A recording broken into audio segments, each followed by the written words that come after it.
the first proper client that I had was Gavin Rubenstein, who happens to be, possibly the most famous real estate agent in Australia. He's got Amazon TV show. He's got close to 100,000 followers, and he's a super, super sharp operator. I had no credibility. No one knew who I was. Didn't really have any client results. So I knew that I just had to get through on persistence. Like that was the only real thing I had. So it was just touching base, building familiarity until he knew that I was dedicated enough that he felt like he could trust me, or that he felt like he wanted me a part of his team. So for the people that don't know you, tell us who you are and what you do. I'm Bailey Robinson. I run a digital marketing agency in Australia. We specialize in real estate, and we're working with about 1,500 real estate agents across Australia. Amazing. And how did you start this business? It was a long journey. I started like every young entrepreneur, I'd say. I started with e-commerce back when I was year 11, so that was like 2014.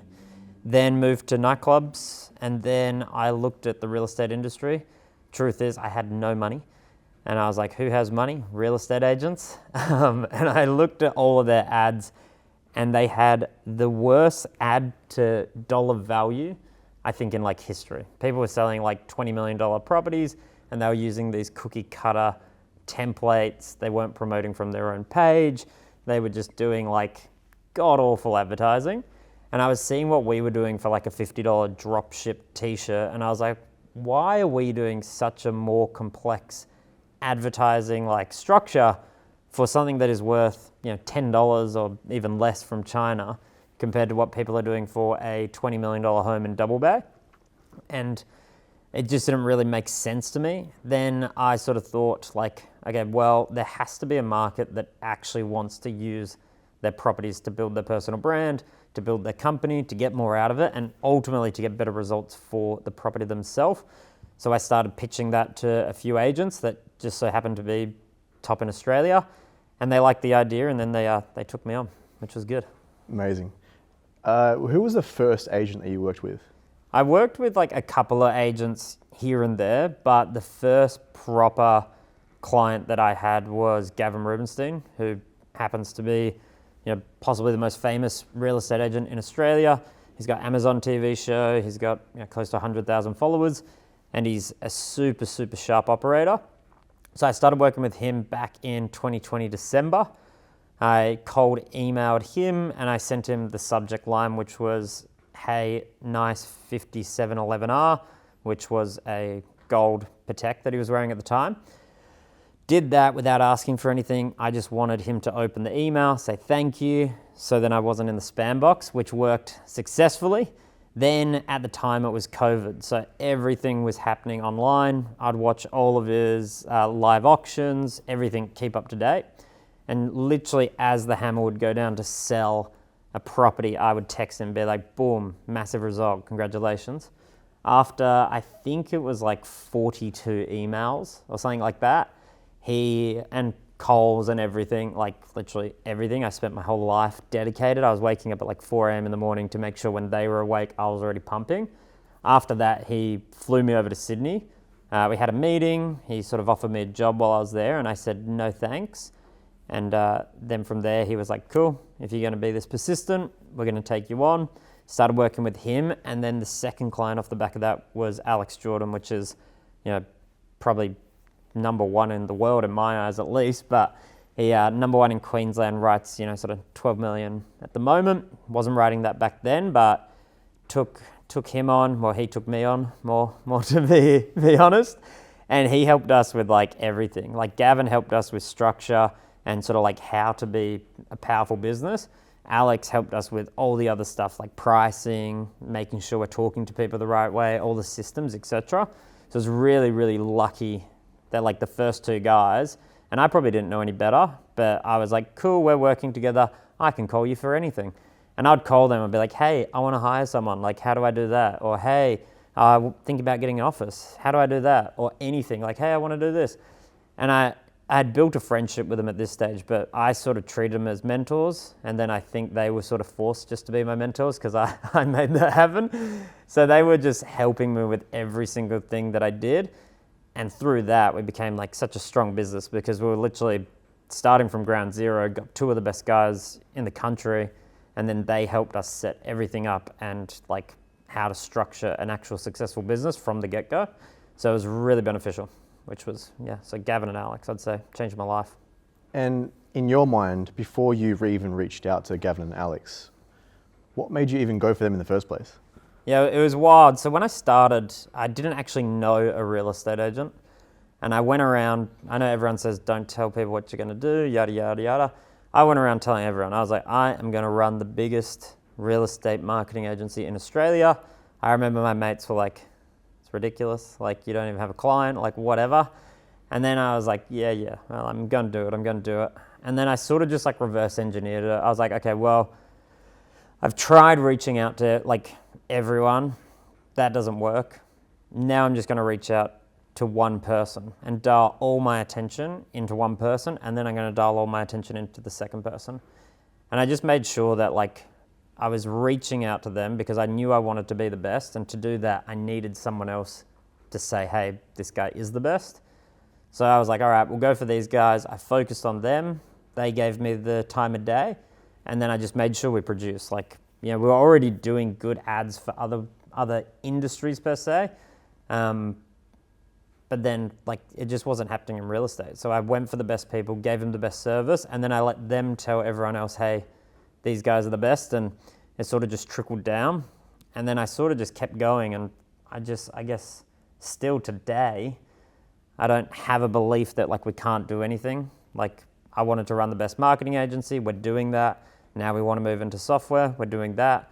And for me, it's kind of just like, you can do anything if you just keep going and if you don't give up. Like before Gavin and stuff said yes, there was times I was like, hey, I'm going to give up, like this is too hard. And then I just remember like, you got nothing to lose.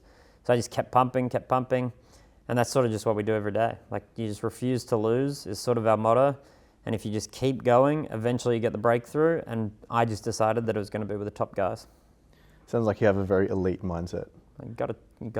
Where did you learn that from? I was my parents. My dad is like a full hustler. My mum the same. And we just sort of like, growing up, I reckon they just instilled in us so much that we could do pretty much anything we wanted. They had like a really good parenting style where it was like 100% trust on the kids almost. They guided us obviously, but they weren't like stopping us from wanting to do things or achieving things, or if we had, terrible ideas back then, they'd say like, go on, like try. So I think it was like ingrained in the family. And then also like we are super loving and supporting family, which is good. Like my sister works with me, which is awesome. And we sort of like have each other's back. So it was kind of like the mindset of like, if everything goes wrong, it's not that bad. Like you still have your family, you still got your friends, you still got everything around you. So it's sort of like, it was either win, but even so, if I didn't win, losing's not that bad. Like at least I gave it a crack. And I remember back then, like telling the boys and stuff, being like, guys, we're so young, we should be trying to do these like crazy things. And all of them were like, nah, I need money.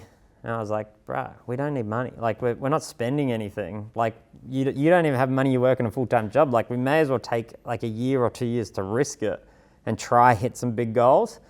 And then if you fall back, like, we live in WA. The worst case scenario, you go work on the mines and you make fucking bank and then you try again. So it was like, it's a win-win situation. We're born in the right place. We've got the right people around us. So it's kind of just like, why not, I guess. 100%. It sounds like you have built a really good culture here as well in your business. That's the goal. We just hired Jane. She has just joined. We asked her what her first month's been like. She said it doesn't feel like work, which is the goal. We want people achieving, succeeding, and hitting the targets. But we want to make sure people actually love to be here, because if they don't love to be here, we're probably not going to love being around them. And when you build a business, you got two choices. It's one, to squeeze profit, or it's to actually just enjoy every single part of it. Myself, I'm not a huge numbers man. It's always just been like, wake up, do what I think's the right thing, surround myself with the right people. And if we do that long enough, good things just happen, which is, thankfully happening. And we want everyone in the team to feel the same. Like, we don't want anyone to be here and feel like they don't want to be here. So it's kind of just like, set the vibe, set the tune, make sure you got the right people involved, and then they'll do the right things, and then they feel good about doing those things, and it's working so far. Amazing, man. You've done really well. Thank you. Let's take us back to that time when you first were reaching out to Gavin. Yeah. How many times did you reach out to him? I think it was either 42 or 47. And what made you continue to keep going until he just replied back? I think back then, like, again, nothing to lose, like, sort of thing. And also, I think he sort of baited me a little bit. I also knew that, like, if it happened in one email, that was impossible, like, impossible. So I sort of knew that we just had to keep going. And I wasn't just emailing and be like, hey, work with me. Like, some of the emails are like, happy birthday, dude. Or like the text messages are like, hey, love the new property, so cool. Like, just touch points. Even to today, like, we still sort of bang on about the same thing. It's really just a case of familiarity. For huge agents over in the East Coast to back then trust like a 21-year-old, 22-year-old for their marketing, to have access to their social media, to be spending their dollars, it's not a thing that just happens overnight. Back then I had no credibility, no one knew who I was, didn't really have any client results, so I knew that I just had to get through on persistence. Like, that was the only real thing I had.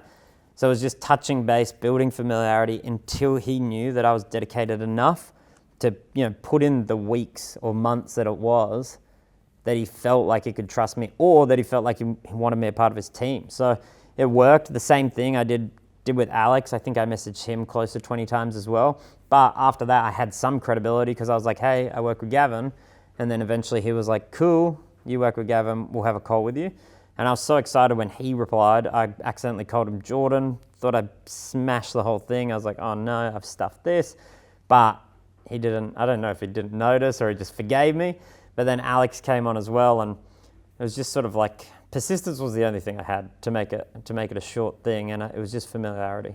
How to make them familiar with me when I can't be there was sort of incredible. The approach. It sounds like you understand people quite deeply.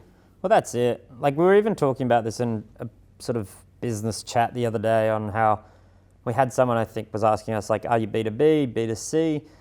And the whole thing was like, we're human to human. I think a lot of people forget that. And I think, like, for us, our approach has always just been like, we want to be friends with the people that work with us. We want to do the right thing. We want them just to treat us as a human. And this is what we tell agents all the time. It's like, you are a human that happens to sell real estate. People are going to fall in love with you before they fall in love with a real estate agent. So you got to show that.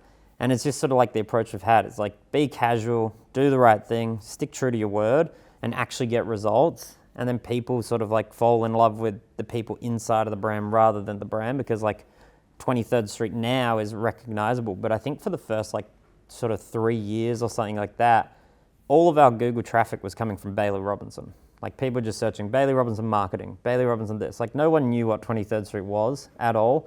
Now we're recognizable, but a lot of it just comes down to, like, if you can be a good person and you can do good things, then good people are going to come and work with you, and then they stay with you, which is awesome. 100%, man. I think that ties into like the whole culture you're trying to build here, right? Exactly, yeah.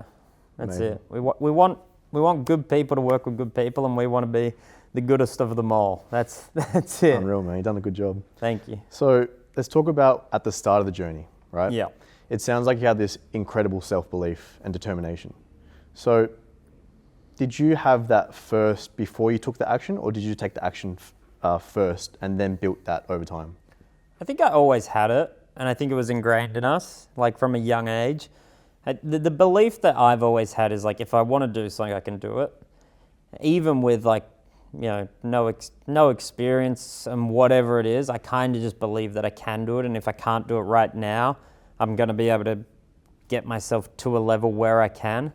I'm sort of like, I'm not big on, disbelief or not trusting in myself. So it's been good. And it goes back to like even nightclub days or anything like that. I would go into a nightclub and I'd be like, cool, within the next 4 weeks, I'm going to become friends with the owner. And then boom, I'd find the right people, talk the right talk, and then eventually like be friends with them, and then get obviously perks of perks of all of that, become promoter, do events, whatever it may be. So it was always a belief that I could talk to everyone, and then also just like a strong belief that I was like, if anyone can do it, why can't I? Is like been my thing forever. Like even now as we continue to grow the business and there's stuff that I'm, not good at, I'm just like, all right, cool, I'm just going to learn it and I'll find like I'll be able to be good at it, or at least I'll be able to be good enough to get us by. And then now, we're in the phase where we can hire people to take on those roles that are specialized. But I think like having some skill level in everything is important. But yeah, self-belief is, I probably have too much of it, is the truth. It's probably too much. Do you think it's self-belief, or do you think there's also a little bit of delusion that comes into play as well? Oh, it's delusion 100%. Like if you said, Bailey, you can play on the NBA, I'd be like, yeah, I can. I'm 5'11" on a good day. Sure, I'll figure it out. There's short basketball players. I think like I am delusional, and I think, that's one of my greatest assets. It's probably one of my my worst assets for the team, because I'm like, yeah, we can do this 100%. And then we figure it out. And like John McGrath, he's one of the best entrepreneurs in Australia. He's delusional, and like he taught us, like I remember we said no to an event once and he came back to me, he was like, no way, you always find a way. And from there, like we've never said no to anything. The thing is we can do it, and to be fair, that thing that we said no to, we then ended up being the first people to ever sell out that event, which was, millions of dollars in revenue for them, which is awesome. And we did that on 3 days notice, hence why we were like, nah, maybe not. But definitely delusional. But I think like every entrepreneur has to be. I don't think you would leave a paying job, go out on your own, take all the risk if you weren't delusional at some sense. Like the chances of a business succeeding in Australia is tiny. And then the chances of scaling it to where we have is tiny. Especially myself, I never had run a marketing agency. I'd never been in real estate. It was all just like, I can figure it out and I can be the very best at it, which I've, shown, which is good. Incredible, man. So your biggest vision, or one of your biggest visions for your business, is to become Australia's leading marketing agency, right, for real estate? Yeah, we've already done that. Yep. So we would be number one in Australia right now in terms of clientele, in terms of spend, in terms of results. We did a competition in March where we offered to send anyone $1,000 cash if their current agency was beating us. We beat everyone, so it was good. So we've been number one in Australia. I think we spend more than some of the major portals as well, which is good.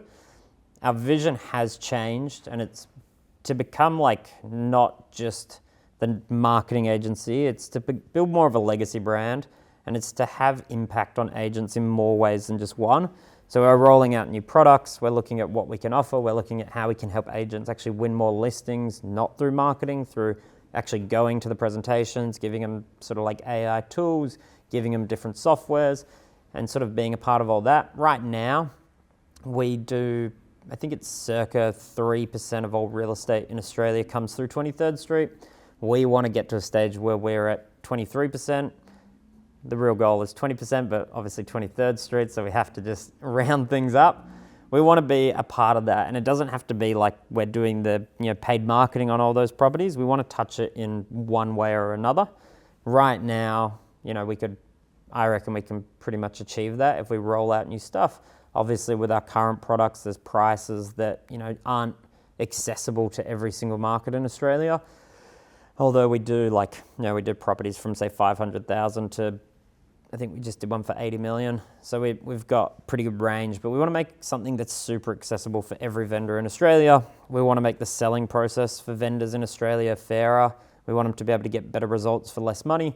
And we want to make sure agents are able to, if they work with us, they can hand on heart beat the competition and actually outperform them, whether it's in their own service, whether it's their marketing, whether it's the tools that they have access to. Unreal, man, unreal.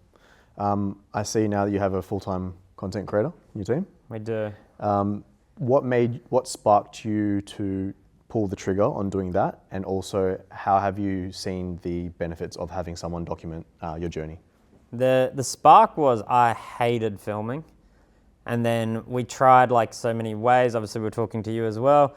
We tried so many ways, and we did like little bits here, little bits there. But a lot of it, like I'd get back and not from you, just for the camera's record, I'd get content back and I'd be like, oh, I don't like this, oh, I don't want to post it. A lot of that was probably like self-confidence as well, because I'm starting a business, you get fat, let me tell you. I didn't like being on camera, I didn't like setting it up, yada, yada, yada. I didn't like showing up and then banging out like 10 videos in an hour, whatever it is. And that was like purely because it just didn't work for me. And then the team and myself, well, for years we've been saying, hey, we need to get content because it is so important. Like, it's probably the most important thing in 2026 is to either do a founder story, or at least put people in your content. We built a super good business like without it, but since we started doing it, it's been incredible. But to hire someone full-time, or even just to contract someone, like if they can't afford full-time, they should definitely be working with you, it made me do it. Someone's here every day, like, hey, what are we filming? What are we doing? And it also is like more natural because it's like, just film what I'm doing and then we'll clip it.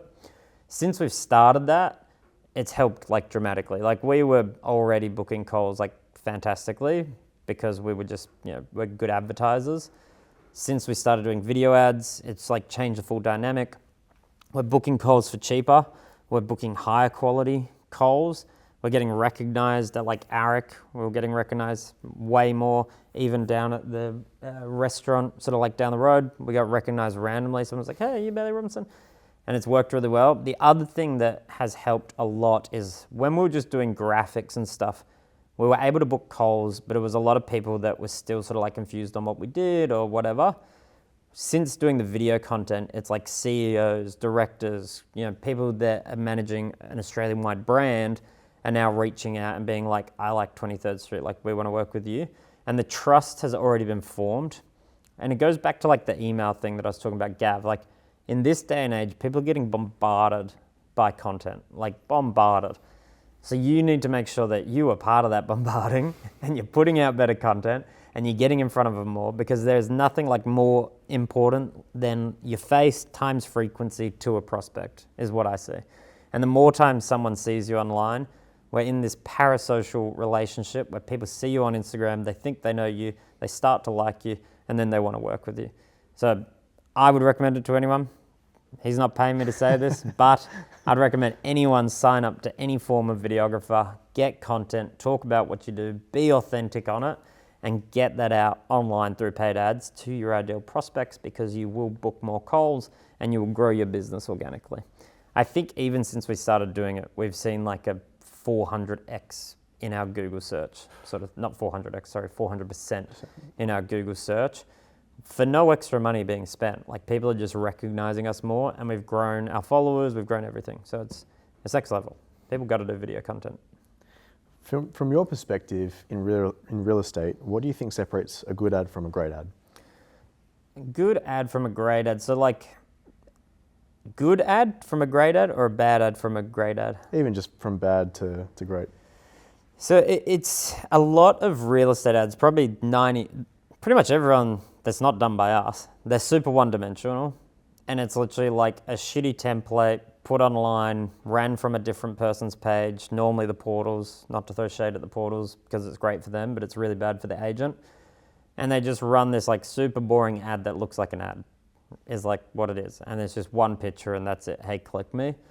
Good ad in real estate is the same as good ad in every business. It's building an ecosystem around what you're doing. For a property to be good, obviously it's all about data and targeting the right people, which we do because we have a lot of data and we actually put it to work. But for the agent themselves, a good ad ecosystem is making sure that vendors are seeing the properties you're listing, seeing the solds, doing those solds as videos, story of a sale, showing authenticity, then retargeting them with testimonials. So you're showing what you're doing, you're showing your actions, you're showing that people trust you, and then giving a reason to actually get in contact with you. A lot of agents will either just do like, hey, sell your property with me, and the person's never seen them before, and they've been told not to put their property address online, so they're not going to. You want to break it down and do really low frequency ads where people can build that familiarity and trust.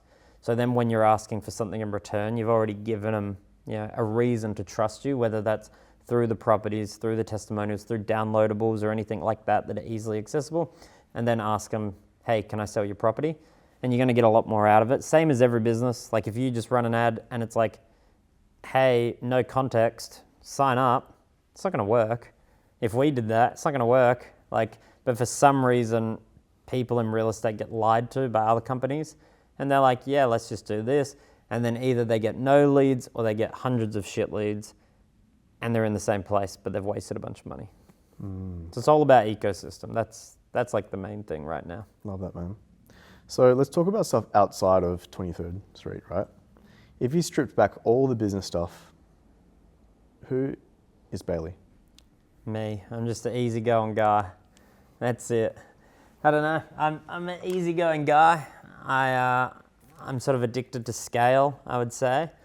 I love winning. I'm a sore loser. That's the truth. But I don't do much like outside of business anymore because, to be fair, like I love what we're doing. Most of my time is focused on either 23rd Street's vision, like where are we going next? How are we going to scale? How are we going to make sure that we continue to win? And then apart from that, I just had a kid 7 months ago, so I'm just hanging out with him at the moment. Not going out, not doing much. I play golf. That's sort of it, but that's been taken up with young Arch. So that's who I am right now. And congratulations, by the way, on having a kid. Thank you. What's that been like, that process? It's been good. It gives you a different purpose. Everyone made it out to be like it was going to be really difficult. I'm lucky. I've got a really good partner who's taken it on like, you know, as an incredible mother. So it's been nice. I get to deal with probably like the good parts is the truth because I'm here all day. But it's been good. I think it gives you like another reason to keep going as well. So it was like it's a good switch up. I lost my mum as well, like right before Archie was born. So it was sort of like a good thing to, I guess you have a loss, but then it gives you like another reason to sort of like keep pushing through, which was cool. But it's been good, man. It makes you sort of like think, and I was talking to, Ish about this at ARIC, is like, it makes you sort of think like what you're going for, because like for the whole time I've just been like, let's just keep pushing, to being like, okay, well, like, is that the actual goal now that I've got like a son at home? Like, do I just want to keep pushing? Do I want to just max out 24/7?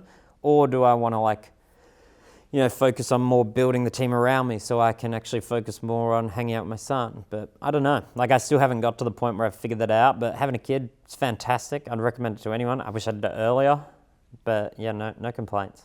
Amazing, complaints. man. But mainly, again, if Isabel watches this, mainly because of her. I think if you had a partner that wasn't doing as much as she is, it would be a lot more difficult. For sure. Yeah, 100%. My wife and I are actually in the process of starting a family as well. So Good work. Yeah, that's fun.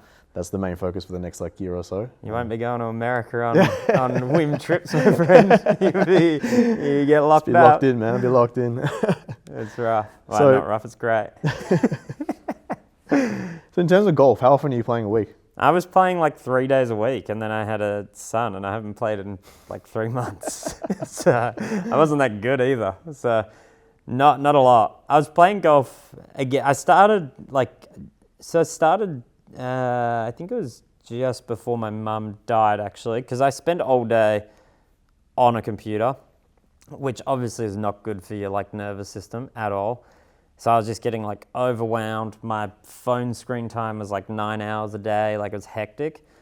So I was like, what can I do outside? All the boys in the office play golf. And I always thought that's the lamest thing in the world. And then I played. I was like, this is the best thing in the world. Like, I'm off my phone. I'm out in nature. Like, I've got a challenge. It's super good. So I was playing heaps. Like, I think the first month that I picked up golf, I was playing like every second day and screwed my back. I was like, wow, this is actually a physical sport. So I was absolutely pumping it, fell in love with it, got all the kit, had a kid and thought I could keep playing golf, but it's hard when you've got a kid, a business, and want to play golf. So at the moment, I've played very little, but in Italy, I've got a few courses locked in, so I'll be all right. But I'm terrible. I'm shooting in like 90s. I'm about the same as well, around that roughly. Oh, you're that. terrible as well, then. Sucked in. So, understanding you have different parts of your life. Yeah. How do you manage to find flow or harmony between everything? I haven't figured it out yet. I'll be honest. Like, it would be a great thing for me to figure out, but I haven't.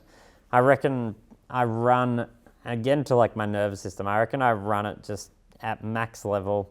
I've got mad ADHD as well. So I'm just consistently thinking about sort of like what we're doing, where we need to be, anything that goes wrong, how to fix it, like up until I fall asleep from 5 a.m. to when I wake up. So I just run on full gas majority of the time, and then I just crash is the issue. But normally what I do is I try to do like 4 breaks a year, which works. Obviously real estate is a blessing because school holidays, real estate stops. So July, I normally go, well, pretty much always, we'll go to like Europe or something. December, we normally go away as well. And then we lock in sort of like 2 other mini trips, whether it's down south or Bali, where I just went to Thailand for a couple of days. That's normally a good break to like get away and then like readjust and replan the vision. But I'm not that guy. I haven't figured it out. That's not what anyone should take advice on me from. But I don't know. I need to figure it out because I think for longevity, you need to have that. So far, it's just holidays. And I think like, I spoke about this on a video I posted not long ago either, is I need to set like a Sunday ritual where it's like phones off, we're doing this kind of like lunch and have everyone over and just like forget about everything. Because I think like in the entrepreneur world and all of that, it is like, you sort of always think more is more. I think you might have it worked out a bit better than me. A lot of people do. But you always think more is more. And like you just run until, more is more and keep going. And then things break and then you have to sort of like refix it. But I think for me, like the next step is 1, I'm going to keep sprinting for the next 2 weeks, go on holiday, sort of like plan our next 5-year goals. And then once I get back, bring in something like Sundays. I just need to be no work because I work currently Sundays and Saturdays, which is not good. So do that, bring in a day that's rest, probably bring in golf again on those Sundays and just like get outside. Like growing up, I was always an outside kid and then I started this and I just have been cooped away in an office for the last 5 years. So I need to bring some of that like me back, but I haven't figured it out yet, is the truth. I should have lied, shouldn't I? I should have acted like I was some noble guy. So in terms of, you mentioned working on the 5-year goal and vision. Yeah. How important is that as a founder and also communicating that to your team? Very. So when I started, me and my sister was the first person that worked for me. I had written down every single goal and, we're still hitting them. So it was really good. I think like to have the vision or even the targets or what you want to be, like if you haven't written it down, you've sort of got no idea like where you're going or what you want to do. And you also have no celebratory moments either. Like if you write down, I want to do, like say ARIC, that was one of our biggest ones. We want to be a part of ARIC. When that happened, it was like, wow, this is like incredible. Or I want to do this, or I want to get to like, even starting, it's like I want to get to 10,000 a month. Like if you're not writing that stuff down, you don't have those celebrations to happen. But also you don't really have a direction on where you want to go, sort of thing.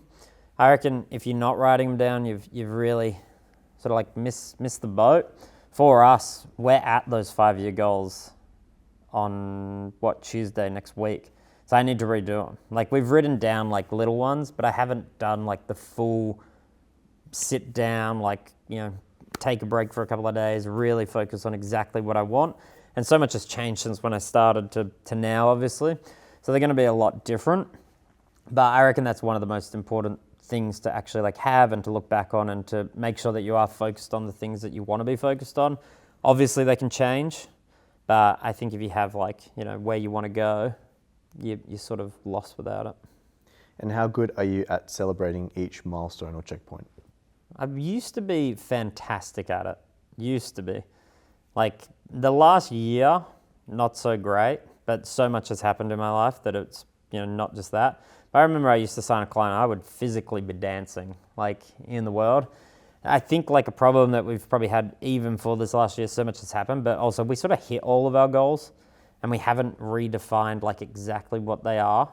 So there hasn't been like those massive celebratory moments. We still celebrate like all our goals. We have Slack channel where every single win happens and like when they happen, it's fantastic. We celebrate tiny goals, like even if it's a client signing their first property from us, they get celebrated. We do a lot of celebratory events as a team. Like we do celebratory breakfasts. We've got a party on Friday. We normally do a party sort of like every quarter to celebrate the wins. But I guess like we've had no gigantic milestone goals set in stone right now that haven't already been hit that are like, ready to tick off. But I've been pretty good, like in history is pretty good. I like it. I like winning. That's my thing. So when we hit a goal, it's like that's like the actual finish line for that. So it's good. And how did you go from scaling just from yourself to a team of 10 to a team of how big is it now? I think we're at like 22 or something like that. It's hard. It's hella hard. Like I am not an organized person. I've never been a manager. I've never sort of like, I don't even think I've properly had a manager. So I didn't really have any reference points. We sort of just scaled, and it was through like exactly what I said before. It was literally like, would I want to be in this business if I was working here? And like, to be fair, I still very much work here. Like I show up 7:30, I do the same hours as everyone else. I should probably do a little more. Show up every day, same as everyone else. I'm not like taking days off to just lollygag around. So I put myself in the business as I put everyone else in the business, and I sort of treat myself the exact same way that everyone's treated in the business. So it's just been a scale of like, if I were the team, how would I want to be treated? And then I've just done that. I've still got heaps of learning to go. Like we need way better sort of like organizational plans. We need better sort of like actual check-ins with the team. We need better development plans for the team. We need a lot of stuff. I've sort of just been freestyling it, which has worked, but I know that has its limits. But I've signed up to like, mentorships and stuff like now, even just in the last sort of like 2 weeks for that level of business, now that we've just sort of like grown to sort of too many people for one person to effectively manage. So it's going to be about like getting people in the business, then to start developing their own skills, me making sure I'm helping them making sure they're helping the rest of the team, and then us sort of like scaling together rather than me sort of just trying to look after everything. As you scale and as you grow, is there a specific person that you're looking for a specific role right now? There is, but it's like, it's hard. Like we want to find someone that has been where we're going, which is super niche, obviously. Like right now there isn't a business that's done that. So we're wanting to see someone that has gone from, I guess, like our revenue to sort of 3x our revenue. So they can sort of like identify the issues that happened there before we're going to see them. Right now, like everyone in our team they've all come from like marketing agencies or wherever it is, but those marketing agencies were all relatively like same size as us or possibly smaller. So it's sort of like, how do we find someone that can come into the team with knowledge that we don't have is sort of what we're missing, because I don't have it, team doesn't have it, and yes, we can figure it out. Like, you can figure anything out. But I guess when you're starting to scale at like the speed that we scale, the numbers that we're doing, it's sort of like, well, if we could hire one person that can identify these issues and risk before they're even coming up, they would be a huge asset to the team. So if anyone is there and they're at, I can't say the revenue numbers, but they've done tens of millions in revenue, please reach out to me if you want a job at a great agency.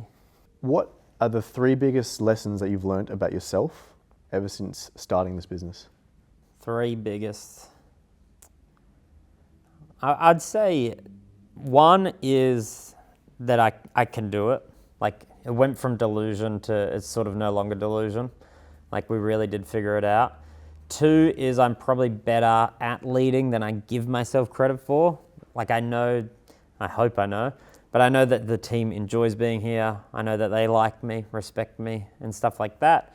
And then probably the 3rd lesson would be that I also don't know what I don't know. Like you have the delusion, you think you know, you have the mindset, etc.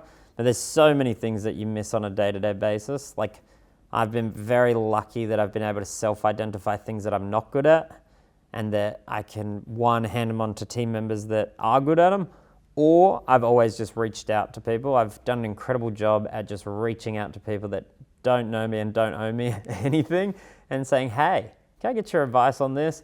And then pulling him in as a mentor, which has been really good. So I think that was like a big break for myself. And I think a lot of entrepreneurs might get that wrong, where they think they need to, one, do everything themselves or figure it out themselves. You don't. A lot of other entrepreneurs will actually just like, if you ask them a question, they'll reach out and they'll just let you know the answer, which is really good. But also a struggle that I had was like, I always thought a mentor sort of like just had to come to you officially. Whereas for me, like, you know, Angus Ferguson, he's a huge mentor of ours now. He was working at Domain. He sold his business to them. I just cold DM'd him on LinkedIn and was like, hey, can we chat? And then now, you know, I speak to him probably like every second day. He's actually coming to Perth tomorrow to help us with some planning for the next financial year.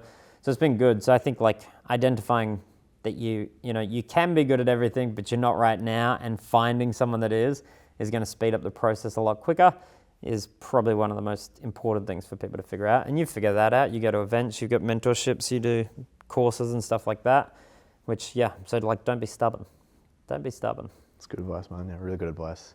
How old are you now? 28. 28. And how old were you when you started this business? It's 5 years ago. So if my math is correct, which it's definitely not, it would be 25. Is that right? 5 years ago from 28. Yeah. No, 23, sorry, 23. Take 5. 23. Do you remember the date of when you first started? We launched the business. Well, the official ASIC record was 23rd of June. So it's like next week. Is that why you called it 23rd Street, or? No, 23rd Street came from, like, that was our number when we were kids, LeBron James, everything like that. And then my friend died on the 23rd of December. So I just wanted to do something like memorial to him. So I called it that, but that was when the business was registered. The first like starting of 23rd Street was like second half of 2020. Okay. Because Gavin replied to me December 2020. I think it was like the 14th of December. Right. So I want you to envision that time is frozen right now. Yeah. And we step outside this building, and what you see in front of you is a time machine. You step into the time machine, Yep. you close the door behind you, and then you look up and there's a date. That date is literally the day before you've reached out to Gavin. Yeah. So you press the button, time just teleports you into that moment, Yep. and you get to visit yourself in that moment. What would I say to him? What will you say to that person before you have to come back to the present moment? Probably the lotto numbers or something. I reckon, I don't know. I think like because I had such good self-belief back then, I don't think much would change. Like I never put myself down along the journey was really good. I think I'd just tell him like, hey, be way more organized because you're gonna have to fix a lot of things during the ride, but also just to keep going. You know, and the good thing was I was doing that back then anyway. Like I have a lot of self-dialogue and I talk to myself a lot, and I found like all my journals from back then, and at the bottom of every single one, like it would be the worst day because back then you're trying to like set up a meeting and no one shows up or anything like that. And I would just write like, it doesn't matter, we will win. And then I'd just keep going. So I think like I'd go back to him, I'd just say the same thing. I'd be like, brother, we will win. Like you just keep pushing. And I think like I was blessed so much that I had that mindset back then. So I didn't have like this self-doubt, or I didn't have like this worry that it wasn't going to work out. And even if it did back then, it didn't matter because I had nothing anyway. So it was like, it was a beautiful time. It was a beautiful time. And I'd probably just say like, enjoy it way more. I've enjoyed it a lot, but bloody write it down. Take all that back. What I would say, this is the truth, hire a videographer now. I wish I had all of that on video. Like that would be my number one. If I could, or like don't even hire a videographer, self-document this. Like if I had started doing that back in 2020, I would have the best thing to look back on ever. And even when I had the ish now, I was like, hey, look, number one is like, even if this doesn't work and we don't get clients from it, I want to be old and I want to sit back and watch this is like the important thing. So if I could, I'd go back and I would say, brother, pick up the camera, start recording every single day, because one day this will make a sick documentary. That's what I would change. 100%. I totally agree with that. Honest change. Yeah. I think as like Ish knows as well, like I think we're the first generation in history to actually have a lot of documentation of our life. It's like you look at your parents' old photos and like old tapes and stuff, and you get to see that, but like no one actually got to see like their parents like from as they were a kid all the way throughout till like they were like adults. And I think Yeah. we're the first actual generation to document that. So I think also like having that in video form is like so special. Yeah, I agree. And that's like part of it was like Archie was born, and I was like, man, I want this guy to see everything I'm doing, so he knows that I was, you know, out here grinding for him, and then I can watch that back later. Like back then, I was so broke, I didn't even pay for iCloud, and then all my videos and photos and everything from my iPhone gone. So I've only got like, I don't even have those memories from the start. My sister has some photos and stuff like that, which is cool.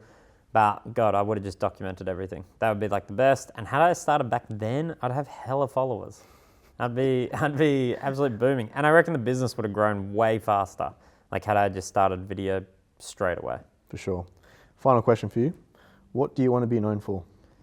I want to be a good dad, good friend, and then a good entrepreneur. I'd like to be one of Australia's best.